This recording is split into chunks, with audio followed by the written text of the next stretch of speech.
اعوذ باللہ من الشیطان الرجیم بسم اللہ الرحمن الرحیم قال اللہ تبارک و تعالی فی القرآن المجید والفرقان الحمید وما ارسلناک الا کافۃ للناس بشیرا ونذیرا آمنت باللہ صدق اللہ مولانا العظیم وصدق وبلغنا رسولہ النبی الکریم الامین۔ السلام علیکم ورحمۃ اللہ وبرکاتہ۔ ویورز، آپ دیکھ رہے ہیں چینل 94 نیوز پروگرام فکر قرآن کے حوالے سے۔ آج کا ہمارا ٹاپک حضور نبی کریم علیہ السلام کی رفعت شان اور عظمت مصطفیٰ صلی اللہ علیہ وسلم کے حوالے سے ہے۔ اللہ رب العزت وحدہ لا شریک نے قرآن مقدس کے اندر ارشاد فرمایا، وما ارسلناک، اے نبی محترم صلی اللہ علیہ وسلم، ہم نے آپ کو نہیں بھیجا الا مگر اس شان سے کافۃ للناس بشیرا ونذیرا، کہ آپ پوری دنیا کے لوگوں کے لیے ڈر کی خبر سنا کر اللہ رب العزت کے قریب کرنے والے اور خوشی کی خبر سنا کے اللہ تعالیٰ کے قریب کرنے کے لیے تشریف لائے ہیں۔ گویا کہ آپ کو پوری کائنات کا نبی بنایا گیا۔ بتایا گیا کہ کوئی نبی کچھ علاقے کے، قبیلے کے، شہر کے، قریہ کے، گاؤں کے، بستی کے، کسی محلے کے، یعنی لیمیٹڈ ان کی نبوتیں، اگرچہ ان کی شان و شوکتیں اپنی جگہ کے اوپر بڑی اتھینٹک مسلم، لیکن فرمایا کہ آپ کو ہم نے پوری کائنات کے لیے اپنا نبی بنا کے بھیجا اور آپ کا انتخاب فرمایا تاکہ جو بندہ آپ کی نبوت پاک کو مانے گا وہ جنت کے اندر جائے گا، جو نہ مانے گا وہ جہنم کے اندر جائے گا۔ حضرت جناب سیدنا جابر بن عبداللہ رضی اللہ تعالی عنہ، آپ حدیث طیبہ کے راوی ہیں، فرماتے ہیں قال رسول اللہ صلی اللہ علیہ وسلم، فرمایا اللہ کے رسول صلی اللہ علیہ وسلم نے، اعطیت خمسا، مجھے 5 چیزیں ایسی عطا کی گئیں، لم یعطہن احد قبلی، کہ وہ چیزیں مجھ سے پہلے کسی ایک کو بھی نہ دی گئیں، یعنی کسی کو بھی نہ انبیاء میں نہ اولیاء میں پہلے نہ دی گئیں۔ اب فرمایا من الخصائل والفضائل، وہ جو 5 چیزیں دی گئیں وہ خصائل و کمالات اور فضائل و مناقب کے اعتبار سے ہیں جو رب تعالیٰ نے مجھے عطا فرمائی۔ 5 فضائل اور 5 خصوصیات رب تعالیٰ نے ایسی عطا کی جو صرف میرا خاصہ ہے، جو مجھ سے پہلے انبیاء اور اولیاء کسی کو بھی عطا نہ کی گئیں۔ خصوصاً فرمایا ای من الانبیاء، کسی نبی کو بھی وہ خصوصیات نہ دی گئیں۔ فمن المحال ان یعطى احد بعده من الاولیاء، اب فرمایا کہ محال ہے کہ آپ کے بعد کسی ولی کو وہ دی جائیں، فرمایا یہ ہو ہی نہیں سکتا، یہ خاصہ ہے پاک نبی علیہ السلام کا۔ فرمایا کہ پہلی چیز کیا ہے؟ نصرت، میری مدد کی گئی، ای نصرنی ربی علی اعدائی، فرمایا کہ میرے دشمنوں کے اوپر میرے پاک رب نے مجھے مدد اور قوت عطا فرمائی، رب نے میری مدد فرمائی۔ جس کی مدد اللہ رب العزت کرے، کیا پاک نبی علیہ السلام کے انوار و تجلیات ہے، کیا رتبہ اللہ رب العزت نے عطا فرمایا کہ وہ پاک نبی علیہ السلام جن کی مدد رب تعالیٰ فرمائے دشمنوں کے اوپر، گویا کہ اللہ کے پاک نبی علیہ السلام کے دشمن سرکار دو عالم علیہ السلام کا نہ کچھ بگاڑ سکے تھے، نہ بگاڑ سکے ہیں، نہ قیامت تک کبھی بگاڑ سکیں گے۔ یہ یہودی، عیسائی، بد مذہب، تمام مذاہب باطلہ پاک نبی علیہ السلام کے خلاف ہوئے، لیکن دین اسلام کی عظمت کو، محبوب دو عالم علیہ السلام کی بزرگی کو اور قرآن عظیم کی حقانیت کو وہ روک نہ سکے۔ یہ تمام سلاسل بڑھتے رہے، بڑھتے ہیں اور قیامت تک بڑھتے رہیں گے، بلکہ پاک نبی علیہ السلام کی شان و عظمت تو قیامت کے دن اور اس کے بعد کے مناظر کے اندر بھی دیکھی جائے گی اور اس کے اندر کوئی کمی نہ آئے گی بلکہ بڑھتی ہی رہے گی۔ مدد کیسی؟ فرمایا بالرعب، رعب کے ذریعے رب تعالیٰ نے میری مدد فرمائی، اللہ رب العزت نے قوت عطا فرمائی، میری مدد کی رعب کے ذریعے۔ وہ رعب کیسا؟ بخوف العدو منی، فرمایا کہ میرا ڈر، میرا رعب، میرا دبدبا میرے دشمن کے اوپر میرا پاک رب طاری فرما دیتا ہے۔ کیا رتبہ ہے؟ مسیرت شہری، وہ روب کتنا؟ فرمایا میرے دشمن کے اوپر میرا روب 1 مہینے کی دوری، 1 مہینے کی مسافت کے اوپر چلتا ہے. 1 مہینے کی مسافت، 1 مہینے کا فاصلہ، یعنی سرکار دو عالم علیہ السلام کا دشمن 1 مہینے کے فاصلے کے اوپر ہو تو پھر بھی جناب نبی پاک صلی اللہ علیہ وسلم کا روب چلتا ہے.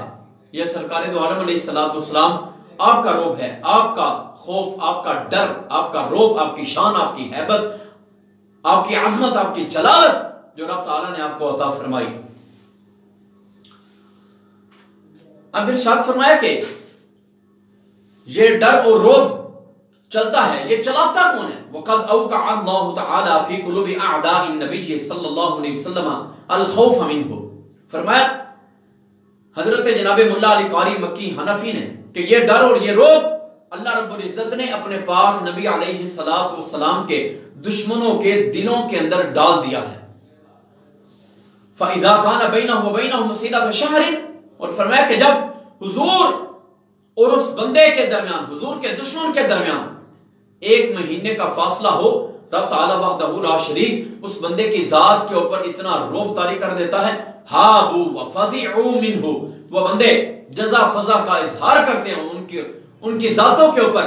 محبوب دو عالم علیہ السلام کی ہیبت کو رب تعالیٰ طاری فرما دیتا ہے. وَجُعِلَتْ لِيَ الْأَرْضُ مَسْجِدًا وَطَهُورًا، دوسری بات یہ کہ میرے لیے کل کائنات رب تعالیٰ نے مسجد بنائی اور پاکیزگی والی بنائی. شرح السنہ کے اندر بیان کیا گیا اراد ان اہل الکتاب لم تبح لهم الصلاة الا فی بیعہم وکنائسہم. فرمایا کہ جو اہل کتاب تھے ان کے لیے نماز پڑھنا صرف ان کے کنیسوں میں، ان کے گرجا گھروں میں، ان کے عبادت خانوں میں جائز تھا. صرف وہ اپنے کنیسوں میں، گرجا گھروں میں جاتے، وہاں پہ جا کے عبادات کرتے، اپنے کنیسوں میں جا کے عبادتیں کرتے. عبادت خانے جو مقرر تھے صرف ان کے اندر وہ عبادتیں کر سکتے تھے. وَأَبَاحَ اللَّهُ عَزَّ وَجَلَّ لِهَذِهِ الْأُمَّةِ الصَّلَاةَ حَيْثُ كَانُوا تَخْفِيفًا عَلَيْهِ وَتَيْسِيرًا.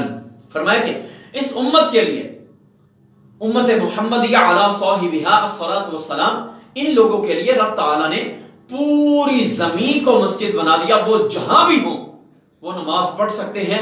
ان کے لیے آسانی کے پیش نظر اور ان کی ذات کے اوپر اللہ رب العزت نے آسانی کو پیدا فرمایا. آسانی کے لیے کہ محبوب کی امت ہے، کیا فضل فرمایا. پھر فرمایا کہ طہورن، جو فرمایا کہ ساری زمین تو میرے لیے مسجد بنائی. وہ طہورن ایک معنی تو یہ کہ مسجد بنا دی، وہ طہورن پاک بھی اسے فرما دیا. جہاں پہ بھی نماز پڑھ لو، جہاں پہ وقت مل جائے اللہ رب العزت تمہاری نمازوں کو قبول فرمائے گا. ایک معنی جناب ملا علی قاری رحمت اللہ تعالی علیہ آپ جناب نے یہ لیا، اراد بہ التیمم، اس سے مراد تیمم لیا کہ زمین کو تو اللہ رب العزت نے مسجد کے قابل بنا دیا. اے بندے اگر تیرے پاس پانی وغیرہ نہ ہو وضو غسل کے لیے اور تجھے ان اشیاء کی حاجت ہو تو مٹی کے ساتھ نیت کر لو پاکی کی کہ اے اللہ رب العزت میں نماز پڑھنے کا، ذکر و اذکار کرنے کا، تلاوت قرآن عظیم کرنے کا ارادہ کرتا ہوں. اے پاک رب میں مٹی سے پاکی حاصل کرنے کی نیت کرتا ہوں. اے رب ذوالجلال مجھے پاکی عطا فرما. ذکر و اذکار اللہ رب العزت کا وضو کے بغیر بھی زبانی ہو سکتا ہے. بہتر یہ ہے کہ وہ بھی وضو ہو تو زیادہ ثواب بندہ پائے گا. اب فرمایا فَأَيُّمَا رَجُلٍ، فرمایا تم میں سے کوئی بھی بندہ، ای شخص، کوئی شخص، کوئی بندہ، من امتی، میری امت میں سے، ادرکتہ الصلاۃ، اس کی ذات کے اوپر نماز کا وقت آ جائے، ای وجبت علیہ، بندے کے ذات کے اوپر وہ نماز واجب ہو، ودخل وقتها، اور اس کا وقت بھی داخل ہو گیا، فی ای موضع، وہ جس جگہ کے اوپر بھی ہے، دنیا کے کسی خطے اور علاقے میں، جہاں پر بھی، یہ بھی نہیں فرمایا کہ مسلمانوں کا ملک ہو، مسلمانوں کی زمین ہو.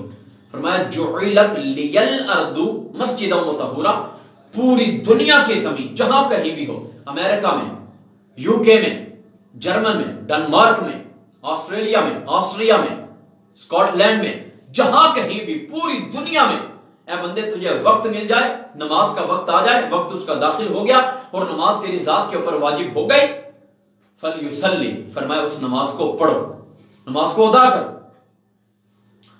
اور ساتھ یہ قید لگائی جناب مولا علی قاری رحمۃ اللہ تعالی علیہ آپ نے، اے فی ذالک الموضع، فرمایا جس جگہ کے اوپر بھی آپ ہیں وہاں ہی پہ نماز پڑھ لیں، بشروطہ المعتبرۃ فی صحۃ الصلاۃ، فرمایا وہ تمام شرائط بھی ہیں جو نماز کے لیے ضروری ہیں، نماز کے لیے ضروری شرائط جتنی بھی ہیں وہ تمام کی تمام بندے کے لیے ضروری ہیں، انہیں اپنائے اور نماز کو ادا کرے۔ مثلا نماز کا وقت ہو، قبلہ رخ ہو، بندہ قبلہ کی سمت بندہ اپنا تعین کر کے کھڑا ہو جائے، سطر ڈھانپا ہوا ہو، لباس ہو، نماز کی نیت وغیرہ ہو، یہ تمام شرائط پائی جائیں، دیگر شرائط بھی اس کے ساتھ موجود ہوں، تو فرمایا کہ بندے کو چاہیے کہ اپنی نماز پڑھے۔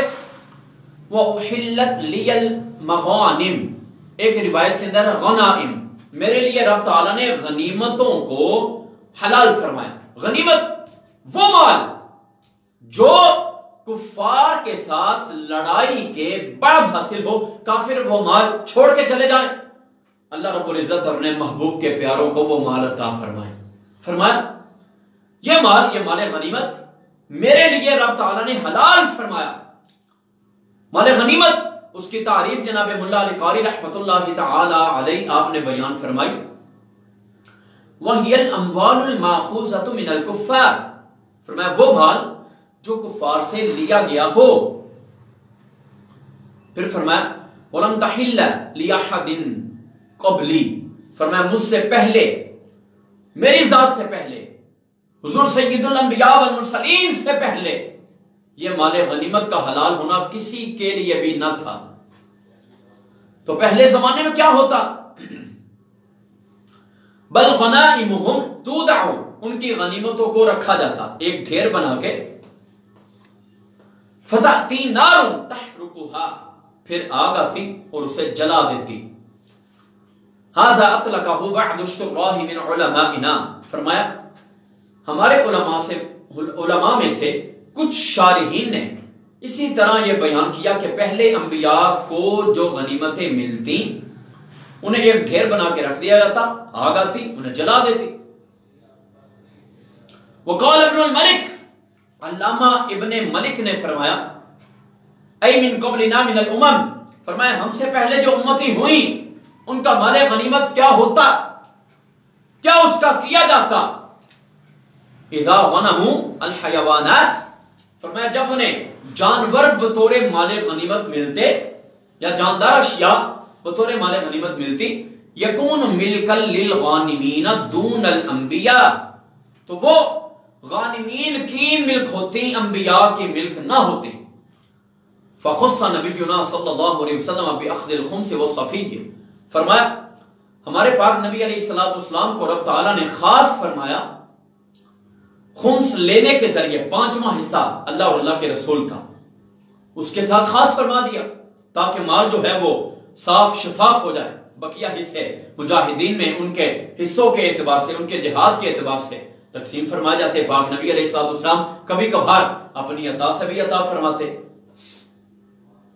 وَإِذَا غَنَمُوا غَيْرَهَا، اور فرمایا کہ جب وہ مال جاندار اشیاء کے علاوہ کوئی اور ہوتا، جاندار اشیاء کے بارے میں بتا دیا گیا، پہلے انبیاء کی امتوں کو ملتا، غانمین کو جو میدان جنگ کے اندر شریک تھے، انبیاء کو نہ ملتا، لیکن اگر جاندار اشیاء کے سوا کوئی مال ہوتا تو فرمایا فتأتی نار فتحرقہ، آگ آتی اور اس مال کو جلا دیتی۔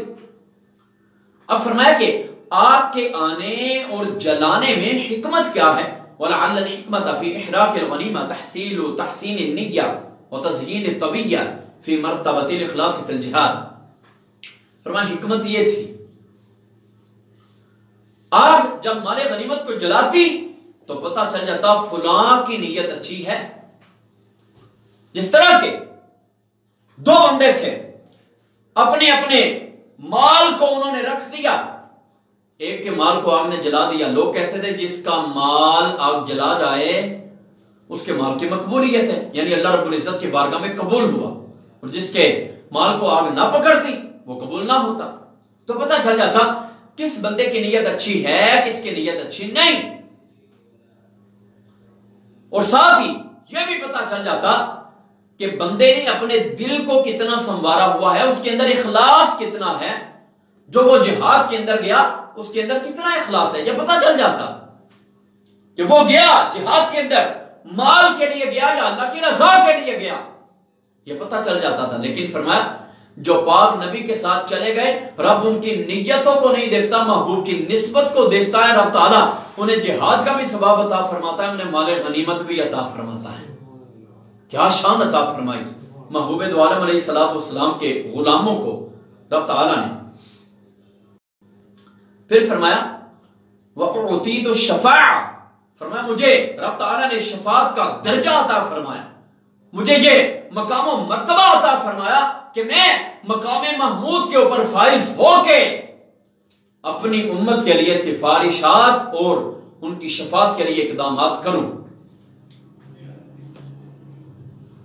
اب فرمایا کہ جب مجھے مقام محمود کے اوپر کھڑا کیا جائے گا, یہ حضور کے مقام محمود پر کھڑا ہونے کی پوری ڈیٹیلز حضرت جناب ملا علی قاری رحمت اللہ تعالی علیہ آپ بیان فرما رہے ہیں کہ وہ رتبہ کیا ہے, وہ درجہ کیا ہے.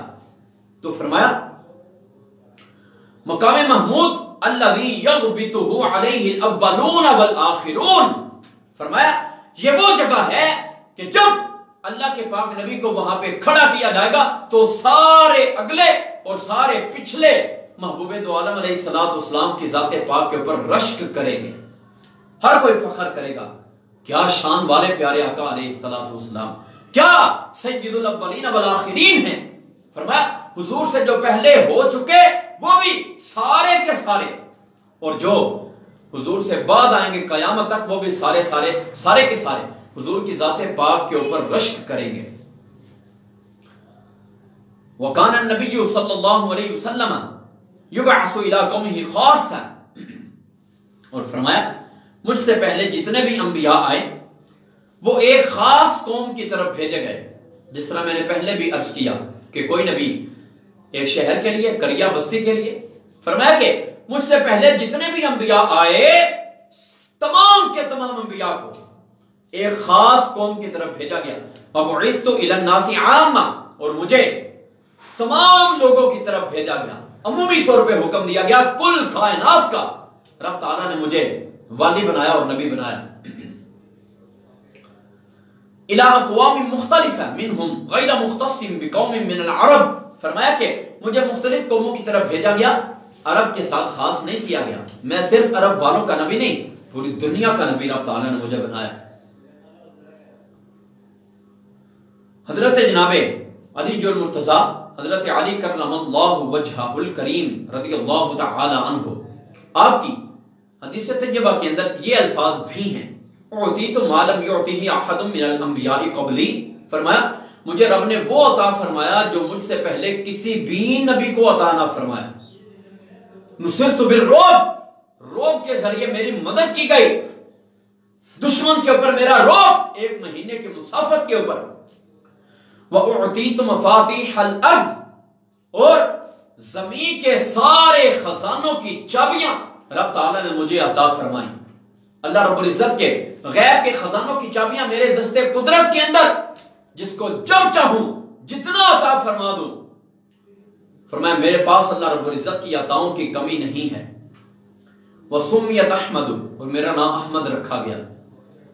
یہ بھی رتبہ پاک نبی علیہ الصلوۃ والسلام کا.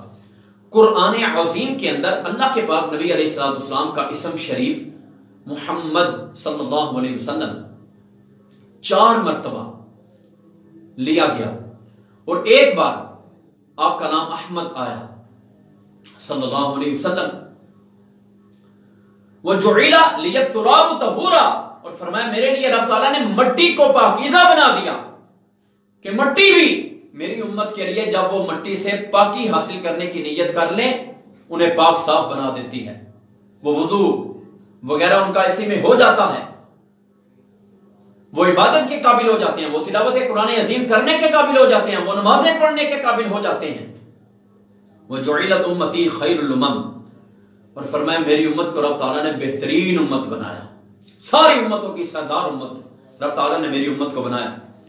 حضرت حارث سے روایت کیا گیا، وہ حضرت انس سے روایت فرماتے ہیں، اس حدیث طیبہ کے الفاظ یہ ہیں، اعطیت ثلاث خصال، فرمایا مجھے 3 خصلتیں رب تعالیٰ نے عطا فرمائیں۔ اعطیت صلاۃ فی الصفوف، مجھے صفوں کے اندر نماز پڑھنے کا حکم دیا گیا، مجھے یہ بتایا گیا۔ یا فرمایا اعطیت صلاۃ فی الصفوف، صفے باندھ کے میری ذات کے اوپر درود شریف پڑھنے کا حکم دیا گیا۔ دونوں معنی مراد لیے جا سکتے ہیں، عمومی طور پہ معنی نماز والا کہ صفے باندھ کے صفے قائم کر کے میری امت کو نماز پڑھنے کا حکم دیا گیا، یعنی مجھے یہ شریعت دی گئی جس کے اندر حکم یہ ہے کہ صفے باندھ کے صفے بنا کے نماز کو قائم کرو۔ وَأُعْطِيتُ السَّلَامَ، مجھے رب تعالیٰ نے سلام عطا فرمایا، میری امت کے لیے تحفہ، اور یہ جنت والوں کا سلام تھا۔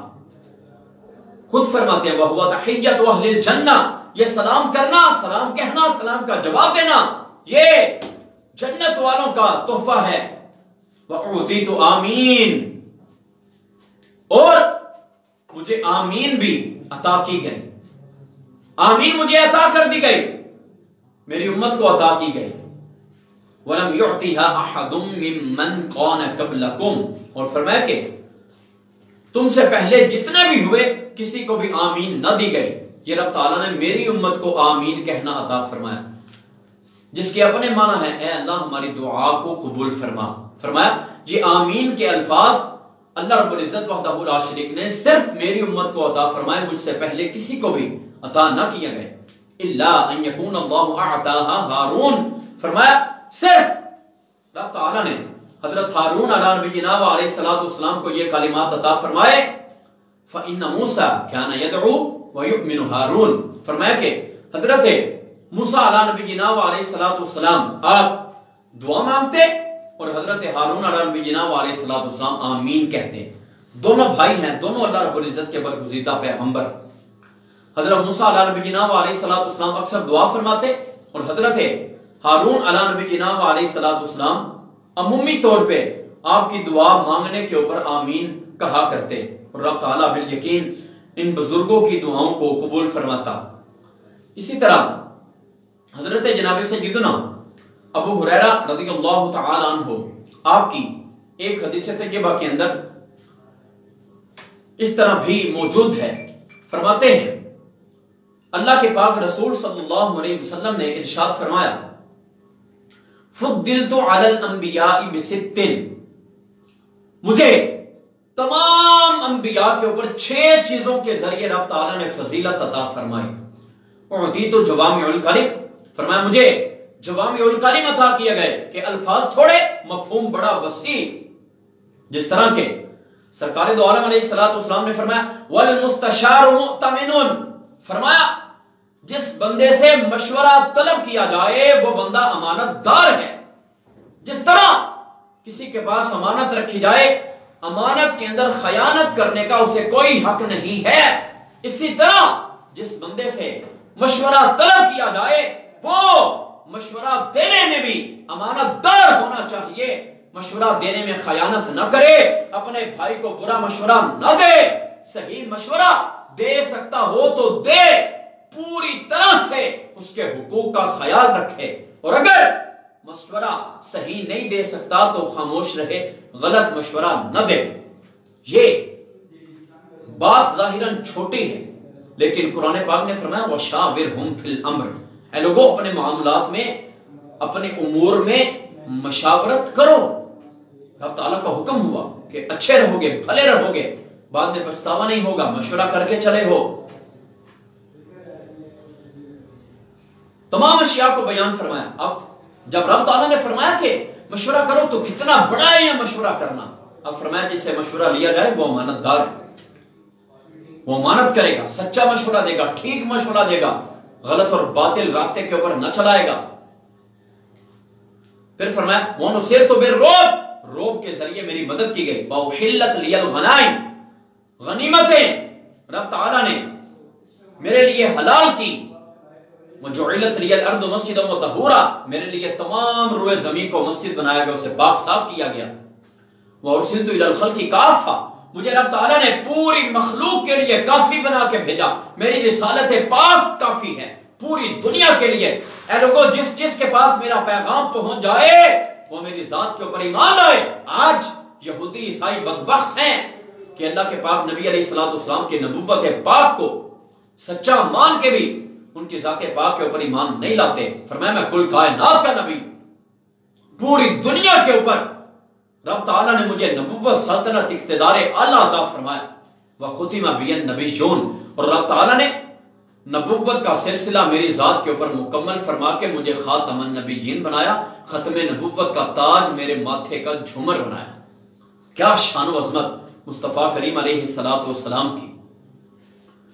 اور ایسا بھی نہیں ہو سکتا کہ حضور کے بعد کوئی نبی آئے، حضرت عیسیٰ علیہ نبی جناب علیہ السلام تشریف لائیں گے تو حضور کے ہی دین کو آگے پھیلائیں گے، حضور ہی کے دین کو مکمل فرمائیں گے، حتیٰ کہ مکمل طور پہ نظام نبی کریم علیہ السلام کے دور پاک جیسا ہوگا۔ حضرت عیسیٰ علیہ نبی جناب علیہ السلام کے زمانے میں وَكَفَى بِهِ شَهِيدًا شَرْفًا، اور فرمایا کہ پاک نبی علیہ السلام کے لیے یہ کافی ہے شرف جو رب تعالیٰ نے انہیں عطا فرمایا۔ حضرت عیسیٰ علیہ نبی جناب علیہ السلام کے لیے بھی یہ شرف کافی ہے کہ وہ حضور کی امت کے گواہ بھی ہوں گے۔ اور پھر فرمایا وَنَاهِيكَ بِهِ فَضْلًا عَلَى سَائِرِ الْأَنَامِ، اور فرمایا کہ سارے لوگوں کے اوپر جو انہیں شرف ہوگا وہ بھی ان کے لیے کافی ہے۔ کیا شان و عظمت پاک نبی علیہ السلام کی، کیا رتبے اور کیا مراتب اللہ رب العزت نے انہیں عطا فرمائے۔ صرف سمجھنے کی ضرورت ہے، اذہان کو حضور کے قریب لانے کی ضرورت ہے، آپ کی ذات پاک، آپ کی سیرت کردار کو سمجھنے کی ضرورت ہے، ورنہ آج اغیار خصوصاً امریکہ کی چالیں مسلمانوں کے اوپر حاوی ہیں۔ اسرائیل طرح طرح کی سازشیں کر رہا ہے، ادھر کرونا وائرس کی آڑ کے اندر ہمیں ادھر لگا دیا، ادھر اس کی آڑ کے اندر نہ جانے کیا کیا جنگی پلان تیار کیے جا رہے ہیں۔ اللہ رب العزت وحدہ لا شریک مسلمانوں کو محفوظ فرمائے۔ رب تعالی ہمیں اپنے پاک نبی علیہ السلام کے ساتھ پکی سچی محبت اور وارفتگی کرنے کی توفیق عطا فرمائے۔ آمین۔ وما توفیقی الا باللہ۔